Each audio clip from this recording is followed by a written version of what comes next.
Hi everyone, Synfusion here. Thank you for tuning in to part one of my conversation with Jenny Milward. Jenny is community-renowned author of the not quite official Angel of Darkness novelization and soon to be two sequels. And if you are a lover of Tomb Raider level editor, then you've likely heard her voice as none other than Lara Croft herself.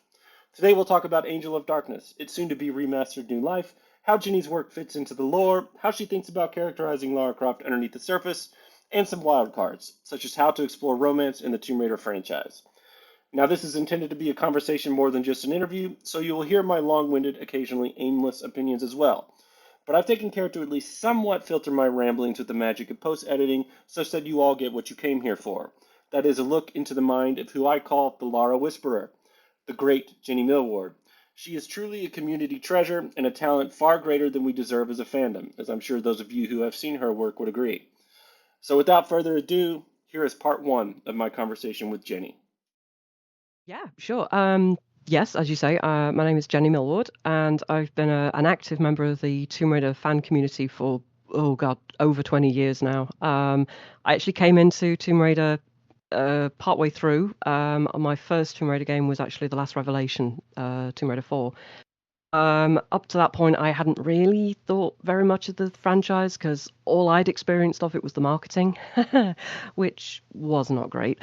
And then, as a bit of a joke, we got my mum The Last Revelation as a Christmas present in 1999, turn of the millennium and all that. She, to this day, has still not been able to get a word in edgeways and play the game herself. Um, so yeah, I've started my Tomb Raider journey there. I was like, a young teenager. I'd actually just had to drop out of school full time because of chronic illness. And Tomb Raider was an incredible discovery for me. It was an incredible escape. And being able to still do gymnastics and run around like a maniac the way Lara does was a hell of a release for me and made me feel less trapped, less incapacitated by all the various problems. So that was really important to me. And then I just, in the very early 2000s, I started getting involved in the community mostly via Tomb Raider forums because things like Facebook didn't actually exist back then. So I became very active on the forums scene, becoming a moderator for a few couple of years. And also got involved in like the level editor community, doing a lot of voiceovers. I remember somebody just basically put out a call in the forum for the level editor saying, "I really need a female British voice to do my Lara, just a few lines." And I'm like, "I'm female, I'm British. Why not?" I just thought, it'd just be a bit of fun. And it was enormous fun. And, I did many, many, many different and game levels, trailers. People went through a phase of making their own trailers for the games and remixing the FMVs and stuff, and that was great fun. But I'd also always loved to write, and even though I'm very much self-taught and still trying to figure out how to do this, to quote your podcasts, and the best way to learn something is to actually just get on and do it. So I started writing fan fiction and started off with quite a long novella called An Angel in the Darkness, which back in 2005 or 6, whenever it was published, we did not actually know anything about how Lara got out from under the pyramid. There had been the novel An Amulet of Power, but didn't think too much of it. So I thought I'd do my own, and that just carried on and thought, why not just novelize The Angel of Darkness? Because I love the game so much. I know it back to front. It's like my absolute favorite out of the entire series and remains so to this day. So that's how that worked out. That did take a long time because I remember I did take a break. I got to about the Hall of Seasons, I think, and then had a couple of years where I didn't touch it because I'd been really, really busy with my studies and moving house and all that sort of, life things get in the way. And when I came back to it, yeah, that was an interesting year. Um, yeah, I just couldn't believe that I actually managed to get to the end of a novel. Even if it wasn't, my story, it was my interpretation of a story, and I had so much fun doing that. Yeah, so here we are. Here we are, 20 odd years after my Tomb Raider started. Here I am poised to finish the Angel of Darkness story yeah, it is in my own way. There have been plenty of people and plenty of versions of this sequel going out there. Hmm. But I feel so good about actually getting my story out there finally Yeah, and not running around in my head anymore. yeah, and one thing, first off, I have a nice little set of notes of things I want to ask you, and you just touched on so many things that I hope to ask you that I won't forget about before the end of this discussion. But yeah, I can just talk a little bit about. There's some similarities with your introduction to the community and mine, which mine's somewhat unique because I started playing Tomb Raider when I was 30, and which was Mhm, just 5 years ago. Well, almost 5 years mhm. ago. My birthday's next month. But All right. I somewhat experienced the franchise backwards. And Mhm, I always was excited about, like, so I started with Survivor, but I was always excited about getting to Angel of Darkness. And part mhm, of it was because of our mutual friend, Anastasia. mhm, I knew that she was involved. I knew that there was this author in the community that had written novels for the Angel of Darkness, but I didn't know much about it. I knew your name was Jenny. We maybe said a couple of things, mhm, but I also I was attracted to the controversy surrounding Angel of Darkness. I like the idea of characters going dark and there being this mhm, dark vibe, which at the time that's all I really knew.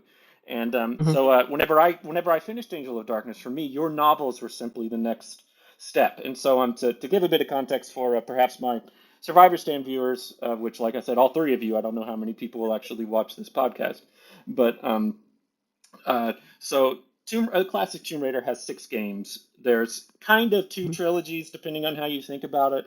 But Angel of Darkness is the sixth and final installment. And it was correct me if I'm wrong on this, Jenny, but it was originally planned to have 2 sequels, and Oh, yes. Oh, for yes, very various much so. reasons, yeah, for various reasons they didn't come to be. And your novels sort of fill in that gap. They are, and the main writer was Murdy Schofield. It's not. It also, correct me if I'm wrong on this. Your work is inspired by many of his ideas, but Oh, and yeah, yeah, we'll get into that a bit later, but yes. yes, and you talked a little bit about this with Chris from Raidercast, and Mhm, uh, uh, um, but yeah, your work is inspired, and this also gets in a little bit to another question. Again, I'm kind of just jumping around here trying to see if I can smoothly connect all the things I wanted to ask you, but it seems like actually let's start with an Angel in the Darkness. So mhm, um, for those who haven't played Tomb Raider 4, Tomb Raider 4 ends with Lara being lost in Egypt. We're sort of led to believe that mhm, she has died. We kind of doubt it because, I don't know, it's Lara Croft. She has this ongoing rocky relationship with her mentor, Werner von Croy. There we go, if I can say all those together at once. And you also mentioned this a little bit. This yep. was this was prior to Let me just pause you there. I just really need to sort the cat out. It's making a racket. I'll be back one Oh yeah, second. yeah, that's fine. That's fine. Yeah, so this was prior to Murdy releasing The Myth of El Hawa, which I admit that I have not yet read. Uh, um, Alright. but An Angel in the Darkness, as you said, is your ideas on what happens after Lara is lost in Egypt. And I want to say there's something I really like about this. This is I'm sort of interjecting my own opinion here. I kind of have this view that if you're going to write something to fill in gaps between games, particularly for something like Tomb Raider, I feel like it should not be overly ambitious with the plot line.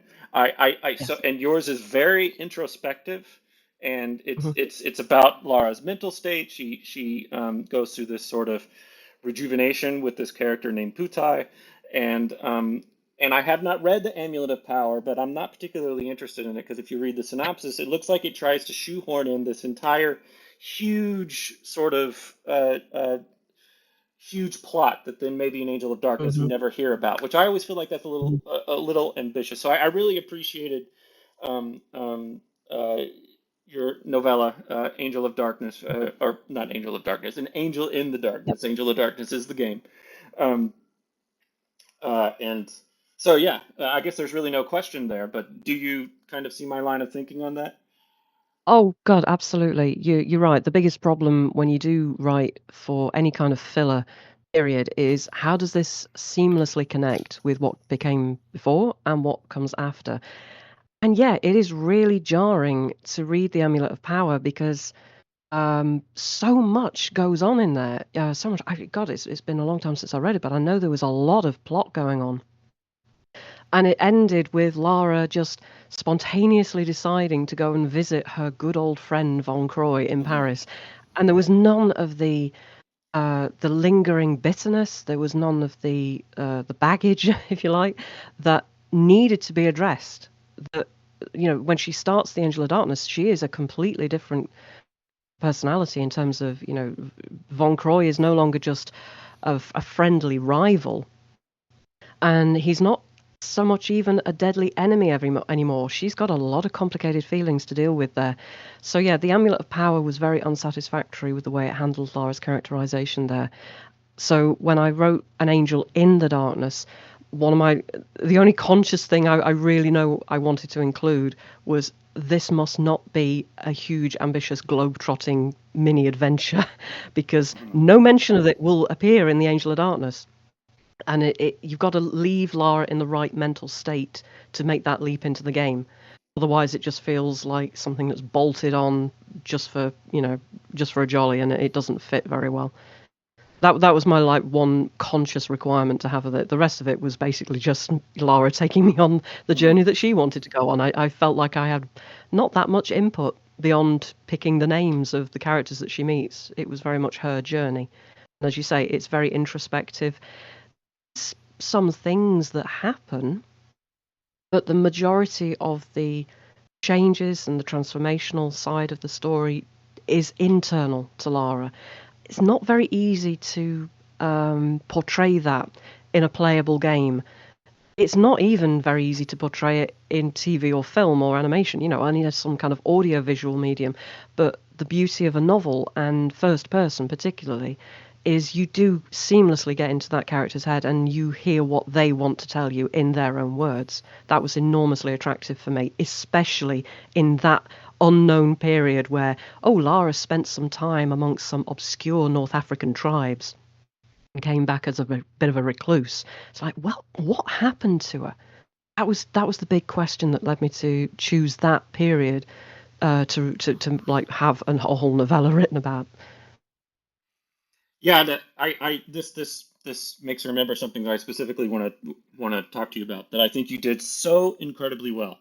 So, in Angel of Darkness, when you play the game, Lara is very grumpy throughout the entire game. I don't think this is a negative thing. I think I love it. But when you play the game, you see a little bit of the turmoil that's going on with her. For example, in the beginning, Mhm. prior to Von Croy's murder, she's clearly upset about having how she perceived to have been left in Egypt. She's clearly angry Mhm. about it, and she's clearly distraught at his murder. And of course, Mhm. she's also being chased for his murder, right? So Yes, she has a lot of reasons to be angry and grumpy all the time. indeed.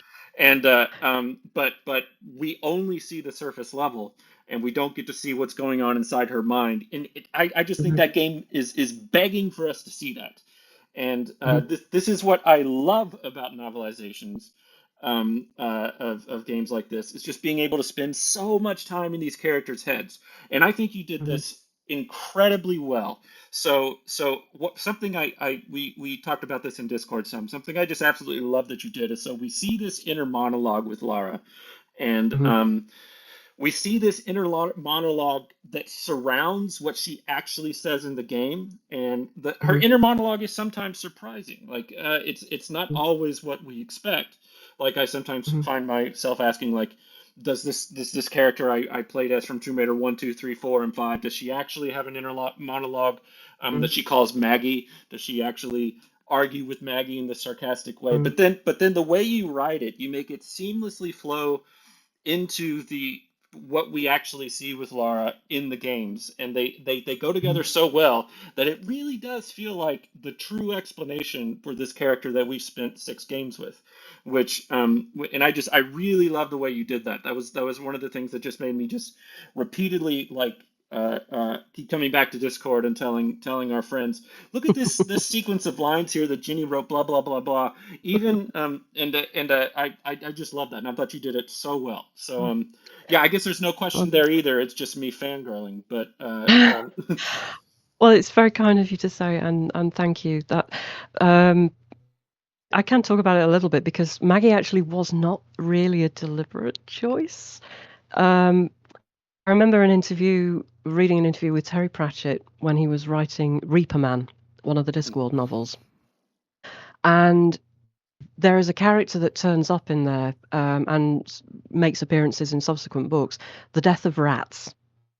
On the Discworld, death is an actual character, skeleton, black robe, scythe, the lot. Please go read the books; they're wonderful. And due to the events of the plot, the death of rats appears during the course of events. And I remember Pratchett saying that it was very much this character just strolled into the story with no planning, no prior thought that went into it. It was just, I had this image of this tiny, like 6-inch high black robe with a tiny skeletal rat nose poking out of it with the ossified whiskers and holding tiny scythe. And that was very much like how Maggie turned up because before there is a crucial moment in the story very early on when Lara has just witnessed Werner's murder, or rather she's just woken up and found him murdered. Bit of an important distinction, isn't it? And then she hears the sirens. She knows she has to get out of there. She knows that she's got to find answers. And there is that, I can't remember the exact phrasing of it, but it's as if her mind splits in two. One part of her is getting on with the important business of not getting caught, and the other half is suddenly like watching dispassionately and noting things about her situation, her emotional state, and all these things that she might not be conscious of in the moment, because, as we say, she's busy. But she starts hearing that voice, those snide comments or that acute observation more and more and more until she gets to the Louvre and she's infiltrating the storm drains. And that was my death of rats moment. That was literally Lara going, I'm getting really tired of talking to myself in this half-assed way. I'm getting confused. I'm tired. I'm up to my ears in, Paris river muck and mud, trying to get on with a very important job. So I'm just going to pretend that like you're a separate person just to save my sanity. Okay, we're all good. and it just went from there. I have had thoughts where I've wanted to retcon that, but there's actually a different kind of resolution for the Maggie persona, and I won't spoil anything further than that. But she does fulfill a purpose. And yeah, I remember somebody on the Discord channel or on the forums saying that they read it. They read Maggie's lines in like Judith Gibbons or Shelley Blond's voice, and Lara's in present dialogue with Janelle Elliott, who was the voice actress for the Angel of Darkness. So you've got like old cocky adventurer Lara, and then you've got Angel of Darkness Lara, and the two are kind of complementing each other, but they're not quite in sync all the time. And so sometimes they argue, sometimes they disagree on things, or you get that inner conflict, and that very much mirrors honestly the way my mind works. And I've talked to other people who have said that they have things like intrusive thoughts where they're thinking, why the hell have I just thought that? I've just met somebody new and I want to make a good impression, so I'm smiling, I'm shaking their hand, I'm asking how they are, and inside I'm wanting to like push my chocolate ice cream cone in their face or something just to make them laugh, or I don't know. Yeah. I think we all have those sorts of thoughts occasionally, but yeah, it became a very convenient way of having that narrative insight into Lara's head and showing just how conflicted she really is. It was a bit of bit daft, really, but I think slowly but surely, Lara's own healing process is a kind of an integration back with herself and learning to accept herself somehow out of that. It's a mess, but it's a hot, glorious, terrifying mess, and those are my favorite kind of messes. Yeah, yeah, and this reminds me of a couple other things that I really wanted to ask you about. So, two things that are kind of related here. First, I wanted to ask you about your opinions on canon, which my own opinion has become much looser. Like, so if you had asked me a couple of years ago, I had this Mhm. idea that what is canon? That's what matters. And now I simply no longer feel that way. And we can come up with numerous examples. So I've spoken with you briefly about this before, but I know Mhm. these characters aren't real, but I do like to pretend that they are. That's why I sometimes have this sort of crazy persona that I have that I have on the internet that everybody knows about. And Look, it's the 2020s. You're allowed to have a certain amount of crazy in order to cope mhm. with the world as it is. You're allowed. This Yeah, is good. which This is which this is a healthy coping mechanism. yeah, yeah. Which shout out, just a brief aside, shout out to Anastasia because I credit her as sort of one of the people in the community that helped communicate to everyone else that I wasn't quite as insane as I seemed with my tweeting patterns and always tweeting about being in love with Lara, etc. Don't get me wrong, I am in love with Lara, but I also have my rational side where I'm a pretty normal person. Like I can play the normal person game when I need to, and Oh, don't bother. Normal is way overrated. It really is. yeah, yeah, yeah, But yeah. But you're right. Nastia is the absolute goat. She's a wonderful, wonderful person, and I'm glad you shouted out to her because, Yeah, yeah. yeah, she's been incredible supportive throughout my whole writing journey. And she absolutely deserves all her flowers. She's Yeah, and, wonderful. and and I'm definitely going to talk about her more when we get to Morgal because Mm. I am absolutely Oh, going to ask questions about Morgal. But on this notion of canon, there goes my mm. voice again. I'll just edit James Earl Jones' voice or Yeah, something absolutely. over the whole thing. Um, Yeah, so the way I sort of make this work in my head is I now use this idea, which I've told you about. I now consider writers, whether you're an officially sanctioned writer, whether you're a fan fiction writer, I use this idea of sort of like journalism. It's like we are as fans or as hired like this includes the writers that work for Crystal Dynamics, that worked for Core, etc. We are sort of exploring this character. We're exploring this world. So this goes back to what you just said about how Maggie sort of popped out of nowhere. So it's like Mhm. you discover aspects about the character as you're exploring them yourself, and you have different you have different levels of quality here. For example, so if I were to write a fan fiction tomorrow that said, and it was just about, oh, Lara Croft fell in love with this man from Kentucky that calls himself Sin Fusion on the internet and argues with people about Tomb Raider all day. Well, that would be a low quality example of journalism, It right? would still be entertaining, though. Let's Yeah, be honest. it would be entertaining, yes, but it would not be like it would not be what I consider a valid exploration of the character as compared to like what you've done, which is technically non-canon if you're purist with Mhm. regards to canon, but it's just clearly as high value of an exploration of this character as we can get. So you've spoken directly with Murdy. Sometimes you may have different ideas than Murdy, Mhm.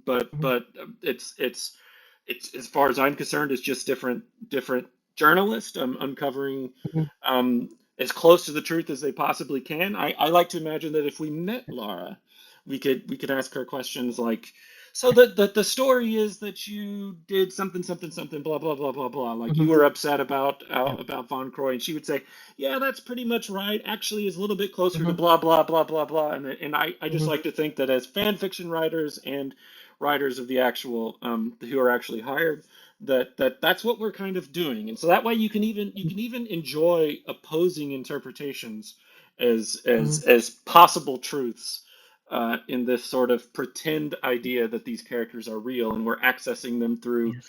different levels of journalism. Hopefully not rambling Yeah. too much, but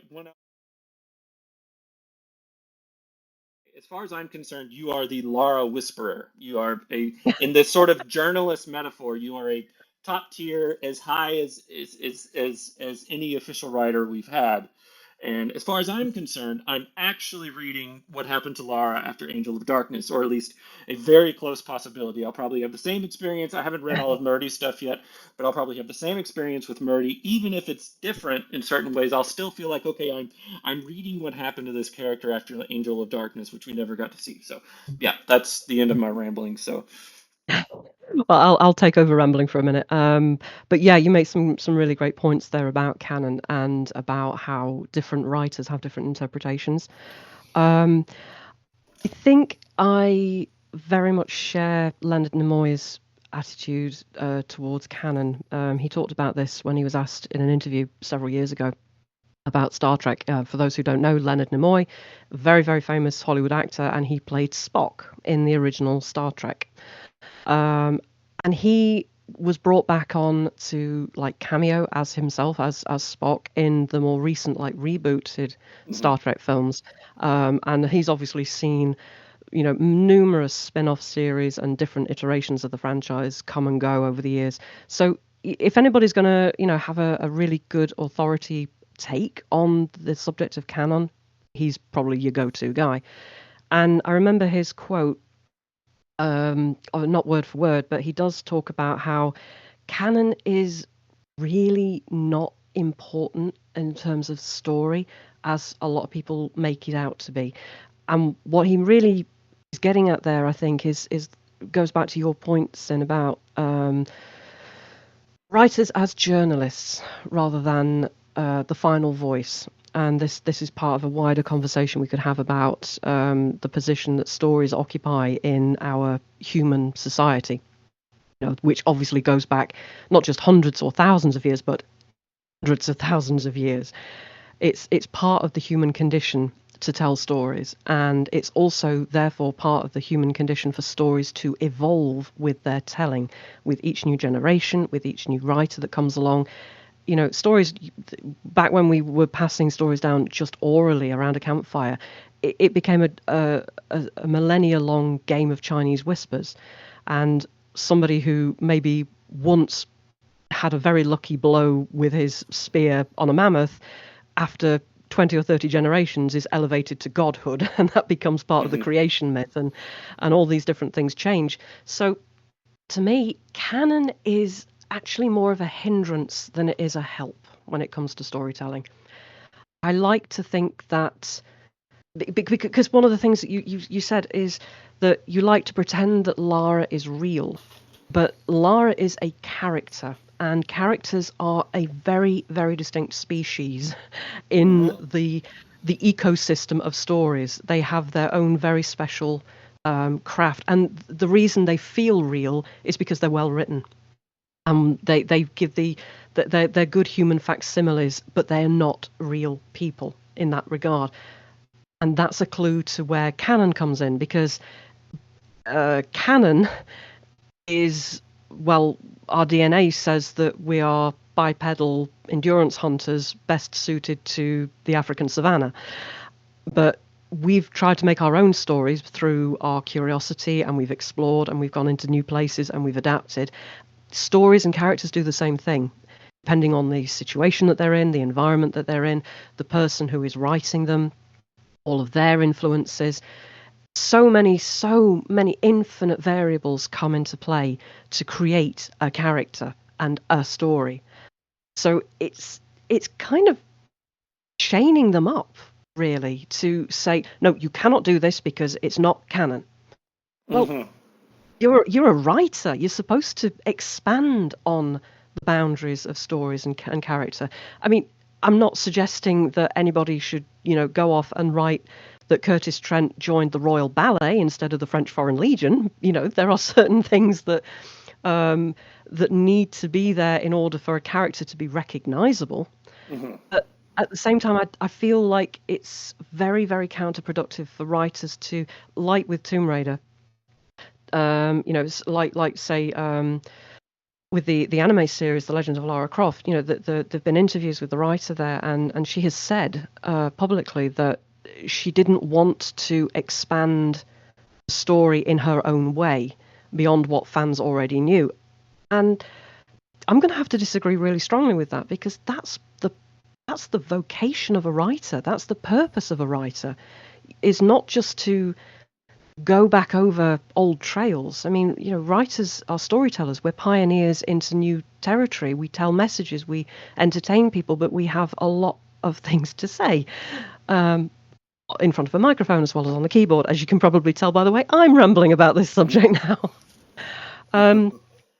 But it was very disappointing for me with the anime series as a perfect example, where we just retread the same emotional ground that we've already done. We meet the same characters that we've already done. We go through the same or very similar plot points that we already have done, and the character does not evolve as a process of that. There are superficial differences, but fundamentally the character doesn't undergo any growth beyond what we've already done. By the time, and in the anime series, we actually retcon a lot of that growth, only to retread it all over again.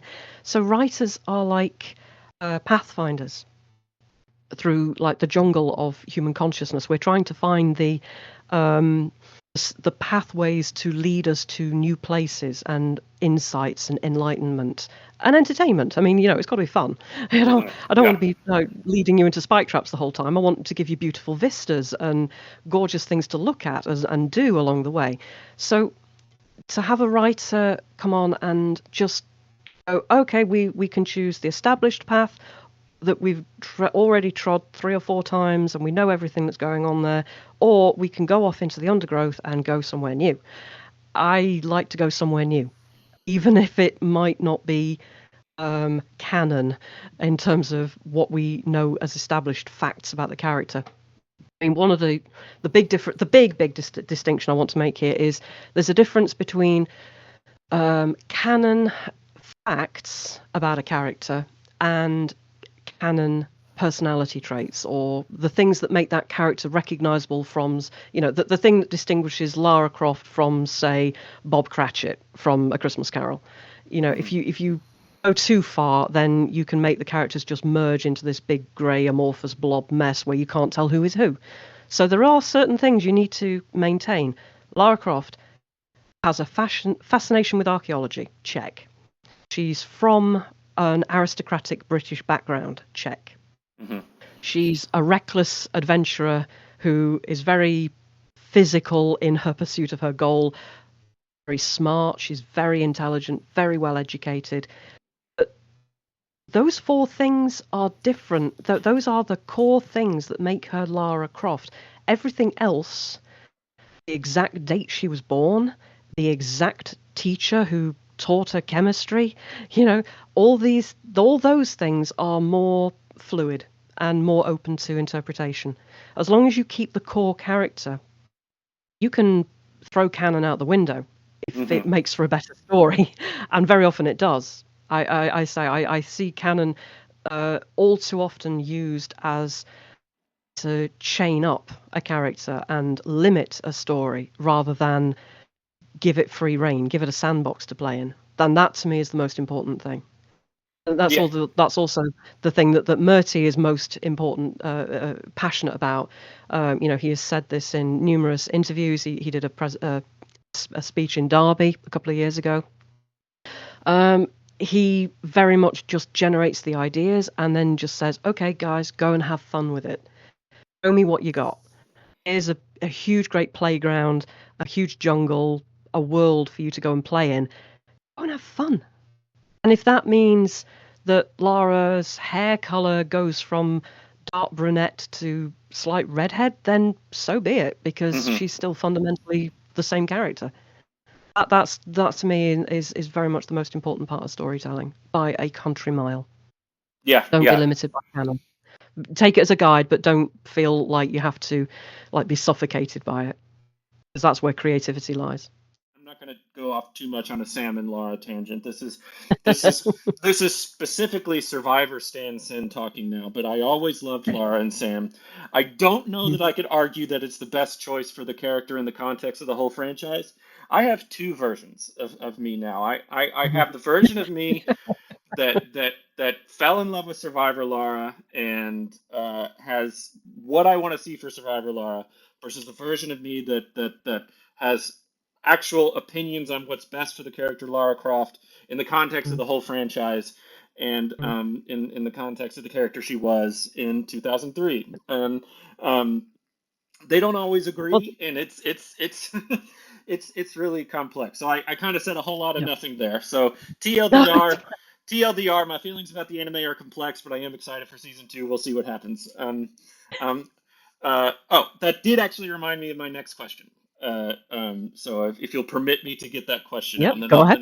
then I'll stop talking. I wanted to poke you a little bit on the concept of romance for Lara Croft. So Hmm. I have said this before. Like this is always a contentious topic in the community. There's some people who are just say absolutely no romance ever. She is married to Toombs, and this just doesn't happen for her. But I am fascinated about what may go on inside her head in regards to Hmm. romance. And if there is a character that someone can convincingly write that attracts Lara in any way, then I will be very interested in that character, and I will be interested to Hmm. see how that character is written. Which Hmm. more fangirling for Jennifer Millward here. You did this wonderfully with Curtis. So and so I'll put some notes for spoilers for if because if whenever I talk about details, but they don't necessarily they don't at least as so far as book two is. I don't know what happens in the third book yet, but they do not get together.